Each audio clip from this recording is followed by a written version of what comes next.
Hey guys, and welcome back to the channel. Tonight, we're stepping into the ancient courtroom, a place where laws were carved in stone, gods were the ultimate judges, and punishments could be, shall we say, creatively brutal. We're exploring how civilizations like Babylon, Egypt, Greece, and India grappled with the concept of justice thousands of years ago. It's a journey into the very foundations of law and order, and some of it might shock you. So, before we delve into these ancient legal codes, take a moment to like this video and hit that subscribe button, but only if you genuinely enjoy these historical deep dives. And as always, let me know in the comments where you're tuning in from and what time it is for you. It's always fascinating to see our global community gathering. Now, dim those lights, maybe get that fan humming softly in the background, and let's ease into tonight's examination of ancient justice. In ancient Babylon, justice wasn't just handed down by kings. It was etched into stone for all to see. Around 1754 BC, King Hammurabi commissioned a towering stele inscribed with what would become one of the earliest and most influential legal codes in human history. The Code of Hammurabi, standing over 7 feet tall and written in cuneiform script, the black basalt monument was meant to project both order and authority. It didn't just govern, it warned. The Code of Hammurabi contained 282 laws covering everything from trade and family matters to theft and assault. But it wasn't democratic. These laws reflected a rigidly hierarchical society where penalties varied dramatically depending on your social status. For example, if a nobleman broke the bone of another nobleman, the punishment was to have his own bone broken, a clear case of the infamous eye for an eye approach. But if the same nobleman broke the bone of a commoner or a slave, the punishment was merely a fine. Justice in this system was proportional not only to the crime, but to the rank of the person involved.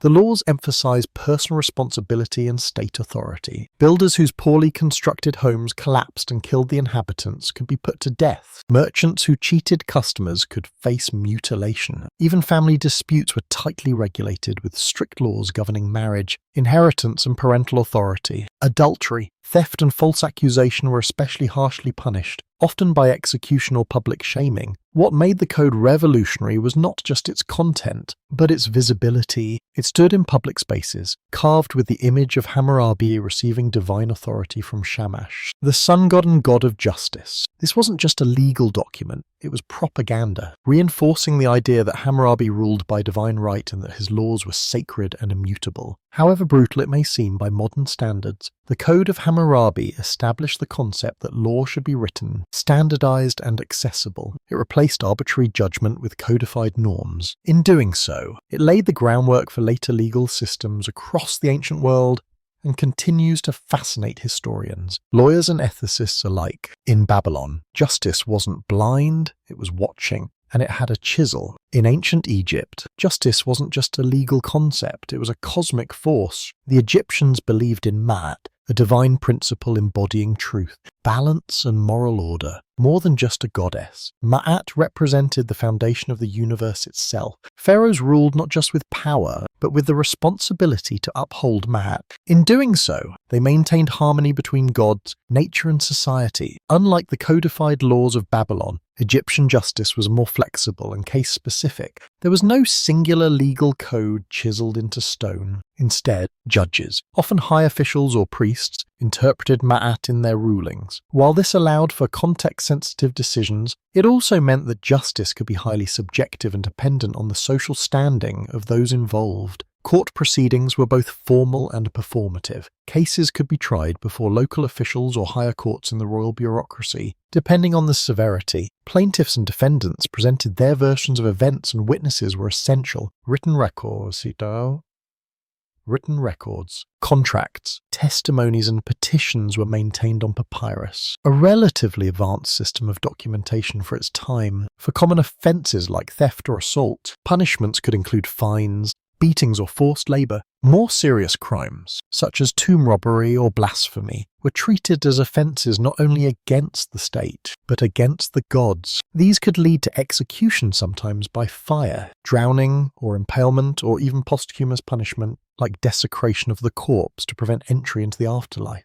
Perhaps the most iconic image of Egyptian justice comes from the Book of the Dead, in which the heart of the deceased is weighed against the feather of Ma'at, If the heart was heavy with wrongdoing, it was devoured by Amit, a crocodile lion hippopotamus monster, and the soul was condemned to oblivion. If it balanced with the feather, the soul was allowed to enter the eternal paradise of the field of reeds. In Egypt, justice was inseparable from spirituality. The courtroom was not just a venue for dispute.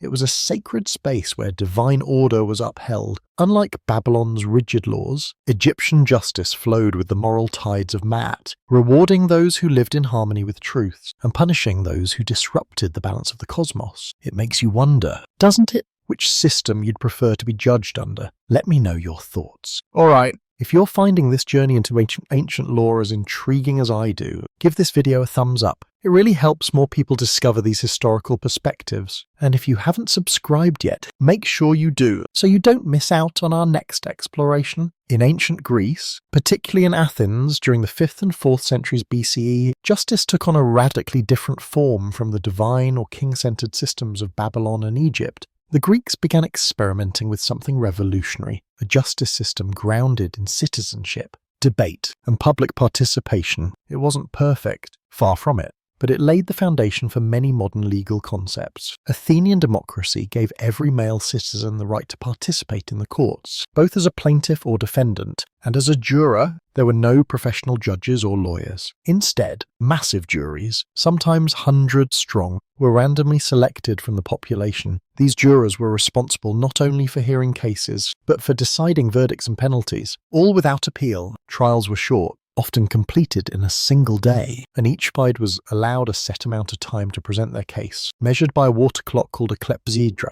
The types of cases ranged widely: theft, slander, adultery, assault, property disputes, and even impiety disrespecting the gods could be brought to trial. While punishments for minor offences were often fines or exile, more severe crimes could lead to death, particularly in cases involving treason or religious sacrilege. Socrates, for example, was famously sentenced to death for allegedly corrupting the youth and disrespecting the gods. Importantly, Greek justice systems did not rely on a written legal code accessible to all. While some laws were inscribed publicly, much of the legal knowledge was held by a small, literate elite, meaning outcomes often depended more on rhetoric than on precedent. A clever speaker, or a rich citizen who could hire a skilled orator to speak for them, had a clear advantage. Justice was tied closely to persuasion and performance. Athenians also used a form of preemptive justice called ostracism, in which citizens could vote once a year to exile someone from the city for 10 years. No crime had to be proven, just a consensus that someone had become too dangerous or powerful for the health of the state. Though flawed, ancient Greece introduced the idea that justice could be a collective civic responsibility, not just the decree of a ruler or priest. It was an early and chaotic experiment in legal equality that still echoes in today's courtroom.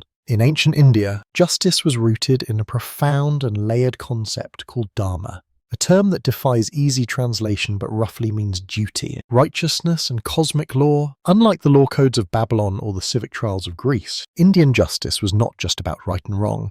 It was about maintaining harmony in the universe, society, and the self. Dharma varied depending on one's age, caste, gender, and stage of life, making justice a deeply contextual and moral affair. The legal framework in ancient India was first formalized in texts known as the Dharma Shastras, with the most well-known being the Manusmriti, or Laws of Manu, compiled around the 2nd century BCE to the 3rd century CE. These texts weren't laws in the modern sense, but spiritual and social guidelines that shaped legal thinking for centuries. They defined everything from property rights and inheritance to marriage, contracts and punishments. The caste system was central to this legal vision. Brahmins priests, Kshatriyas warriors, Vaishyas merchants, and Shudras labourers were each subject to different rules and penalties. For instance, a Brahmin committing a certain offence might face a fine or temporary exclusion from rituals, while a Shudra committing the same act could be sentenced to corporal punishment or worse. Justice in this system was not blind, it was hierarchical, deeply tied to one's birth. Despite this, Indian justice was not entirely unforgiving. The concept of intent mattered, as did repentance. A wrongdoer could lessen punishment through penance or charity, and judges were encouraged to consider the moral and spiritual state of the accused. Kings often served as the highest judicial authority, advised by Brahmin scholars and ministers, blending divine law with royal decree. Trials could involve ordeals, especially when evidence was inconclusive. These included holding red-hot iron, walking through fire, or retrieving objects from boiling oil, believed to reveal guilt or innocence based on divine will. Such methods were seen as a last resort, not standard practice. Above all, justice in ancient India aimed to restore cosmic balance. It wasn't just about punishing crime. It was about righting spiritual wrongs, correcting social disorder, and guiding souls back toward Dharma. It was a justice system where morality, religion, and law were inseparable. Across the ancient world, when legal systems hit a wall when evidence was lacking, witnesses unreliable, or accusations unprovable, societies often turned to the gods to decide. One of the most dramatic and terrifying ways this happened was through trial by ordeal, a practice used in multiple cultures, including Babylon, India, and later medieval Europe. The idea was simple but brutal. If human justice couldn't determine guilt, divine justice would intervene through pain. In Babylon, one common ordeal involved throwing the accused into a river. If they floated or survived, the gods had spared them and they were declared innocent. If they drowned, guilt was confirmed, though inconveniently the dead could no longer be punished. This method reflected a deep belief in divine oversight, as water was seen as a sacred and impartial force. In ancient India, as outlined in the Dharma Shastras, multiple forms of ordeal existed. These included walking across hot iron plowshares, retrieving coins from boiling oil, or surviving exposure to venom. The logic wasn't cruelty, it was divine arbitration. Surviving unharmed or with minimal injury was interpreted as proof of innocence. The gods, it was believed, would not allow the innocent to suffer without cause. Though horrific by modern standards, trial by ordeal wasn't always purely physical. In some cases, it involved oaths taken in sacred spaces. Swearing on a holy object or invoking a deity's wrath was thought to bind the speaker to truth. Lying under such conditions was believed to invite divine punishment, either immediately or in the afterlife. The psychological power of ordeal was immense. It could terrify the guilty into confession and bolster the faithful's belief in cosmic justice. But it also revealed how fragile human legal systems were, how deeply ancient peoples felt the need for something beyond human judgment. Ordeals were usually a last resort, a way to settle cases no one could otherwise resolve. Despite their reliance on supernatural outcomes, ordeals reflected a desire for fairness. They were brutal, yes, but they were also democratic in a strange way. Kings and peasants alike could be subjected to them. In the absence of forensics or due process, suffering became a courtroom, and the gods were expected to serve as judge, jury, and executioner. In ancient Egypt, justice was not administered by impartial courts or elected juries. It flowed directly from the divine authority of the pharaoh. As both king and living god, the pharaoh was seen as the earthly embodiment of Ma'at, the principle of truth, balance, and cosmic order. This meant that maintaining justice wasn't just a political duty, it was a sacred obligation. The pharaoh had ultimate legal authority. His word could overrule any judgment, command the execution of criminals, pardon the guilty, or rewrite laws at will. This concentration of power was justified not through human logic, but through divine sanction. To disobey the pharaoh was to disrupt the harmony of the universe. But the pharaoh didn't govern alone. A vast bureaucratic system extended across Egypt, from royal officials in the capital to local magistrates in provincial towns. These officials acted as judges, scribes, and investigators. Their decisions were guided by royal edicts and the principles of Ma'at rather than a formal legal code. Written laws were rare and largely case-based. Passed down through precedent and scribal training, courtrooms varied in size and importance. In local villages, disputes might be handled by a council of elders or temple priests. In major cities, formal judgment halls heard complex cases involving property, theft, assault, and inheritance. Proceedings were recorded in meticulous detail on papyrus scrolls, many of which survive today, giving us a rare window into how ancient Egyptians argued and judged. Trials included elements of both testimony and written evidence. Plaintiffs and defendants gave their accounts, often under oath. Witnesses were called and physical evidence, when available, was considered. False accusations were taken seriously and, if proven, could result in the accuser receiving the punishment intended for the defendant. Punishments varied widely, from restitution and fines to flogging, forced labour, or execution. Crimes against temples, tombs, or royal property were treated with special severity. Yet, The system also emphasized rehabilitation and compensation. In many cases, wrongdoers were given opportunities to make amends, particularly if they confessed voluntarily. What made Egyptian justice unique was its fusion of absolute monarchy and moral expectation. The pharaoh may have ruled with unchecked power, but he was expected to wield it with fairness. In the eyes of his people and his gods, a just ruler wasn't merely feared, he was revered as the guardian of cosmic balance. While divine kings and priestly classes dominated justice in many ancient civilizations, ancient Greece, particularly democratic Athens, took a dramatically different approach. Justice was no longer the exclusive domain of gods and monarchs. It became a public duty, shared and enacted by citizens through councils and popular assemblies. In Athens, the administration of justice rested primarily with two major institutions, the ecclesia,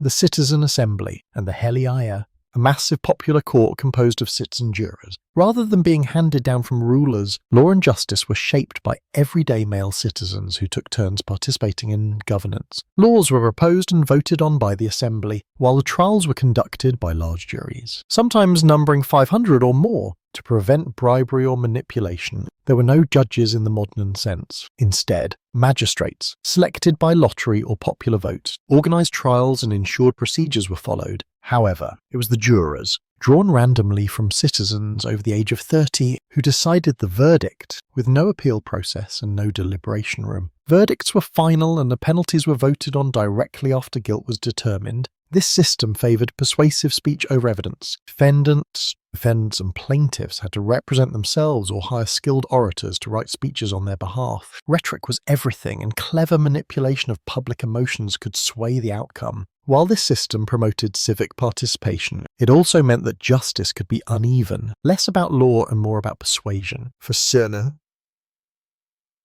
political matters or threats to the state, special assemblies or councils were convened. One famous mechanism was ostracism, where citizens voted once a year to exile anyone deemed dangerous to democracy. No crime had to be committed, just a public consensus that someone's influence was unhealthy. 10 years in exile, no trial, no defense. Despite its imperfections, the Greek council-based system introduced powerful new ideas: the importance of peer judgment, open debate, and the notion that law belongs to the people. It was messy, emotional, and sometimes unjust, but it was also revolutionary. In Greek justice, the courtroom was a stage. The citizen was the judge, and justice was a public performance, one in which every man had a part to play and where power was held briefly in the hands of the people themselves. In ancient India, justice extended far beyond courtrooms and punishments. It was interwoven with the concept of karma, the belief that every action carries moral weight and spiritual consequence, both in this life and in the next. Unlike the civic trials of Greece or the royal decrees of Egypt, Indian justice emphasized a cosmic ledger where no wrongdoing escaped ultimate accountability. Karma wasn't a legal mechanism, it was a moral law embedded in Hindu, Jain and Buddhist traditions. Good actions led to positive outcomes,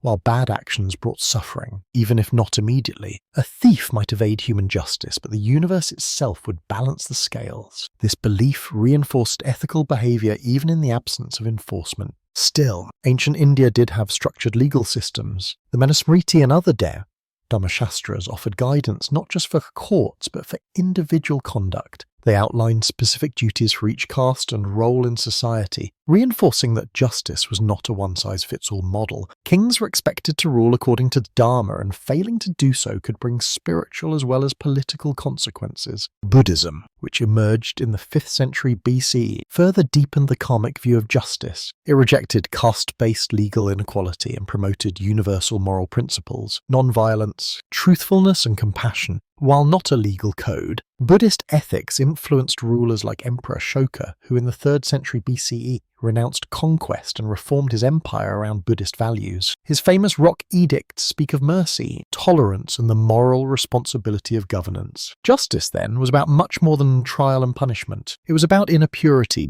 intention, and spiritual accountability. A person might escape a king's penalty, but not the consequences of their own deeds. Likewise, a king who ruled unjustly was believed to be storing up suffering for himself in future lives. This karmic understanding of justice created a powerful internalized system of order. It was deeply personal and for many far more intimidating than any earthly authority, whether enforced by law or left to the cosmos. Indian civilization viewed justice not merely as retribution, but as a force for restoring harmony between self, society, and the universe itself. Though thousands of years have passed since the rise of Babylon, Egypt, Greece, and India, their justice systems continue to shape how we think about crime, punishment, and fairness today. These ancient civilizations laid the intellectual, moral, and procedural foundations of legal systems that still guide societies across the globe. Babylon gave us the earliest known codified law, the idea that justice should be publicly visible, consistent, and enforced by the state. The principle of an eye for an eye still appears in legal and ethical debates, symbolizing both the call for proportionate punishment and the dangers of retributive excess. Egypt introduced the concept of divine kingship and moral law, where justice was not just social but cosmic. The emphasis on balance, truth, and harmony echoes in modern ideas of restorative justice, where the goal isn't just to punish, but to restore community equilibrium. Greece revolutionized justice by tying it to citizenship and participation, trial by jury, public debate, and the notion of peer judgment began in Athens and remains central to many legal systems today. Though imperfect and exclusionary, Greek democracy planted the seeds for legal systems that value public involvement and accountability. India contributed deeply spiritual and ethical dimensions to justice. The concepts of Dharma and karma added a moral backbone to legal systems, encouraging personal responsibility and self-regulation. Even today, Indian law reflects a hybrid system where British legal structures coexist with religious and customary laws, demonstrating the enduring power of ancient traditions. These systems weren't flawless. They were often unjust, classist, patriarchal, and brutal. They privileged the elite, punished the vulnerable, and enforced hierarchies, but they also posed essential questions still relevant today. Who gets to define justice? Is it grounded in divine authority, civic consensus, or moral truth? Should law be equal for all or adjusted for social role? How do we balance punishment with mercy? Modern law may be more humane and structured, but it carries the DNA of these early systems. We still carve laws into stone, figuratively, expecting them to uphold order. We still debate justice in courts, assemblies, and temples of thought, and we still wrestle with the same eternal tension between power and fairness, law and morality, crime and consequence. In many ways, our pursuit of justice is ancient and ongoing. It's quite a journey to see how far our concepts of law and justice have come, and yet how much they're still rooted in these ancient ideas. Which of these ancient systems do you find the most surprisingly modern, or perhaps the most disturbingly different from our own? I'd love to hear your thoughts in the comments below. Thank you for joining me on this exploration of ancient justice. If you found this dive into history's legal past enlightening, please give this video a like. And if you haven't already, make sure to subscribe and hit that notification bell so you don't miss our next journey into the fascinating complexities of the ancient world. Until then, stay thoughtful and stay curious.